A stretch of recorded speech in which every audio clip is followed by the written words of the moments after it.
जगदंब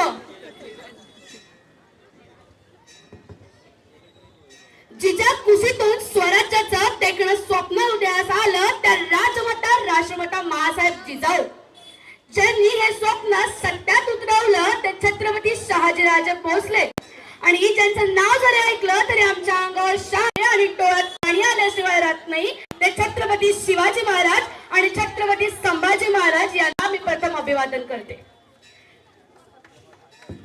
मी दीक्षिता या मातीमध्ये उभी आहे। याच मातीमध्ये एका स्वातंत्र्याच्या खिडकीला जन्म मिळाला।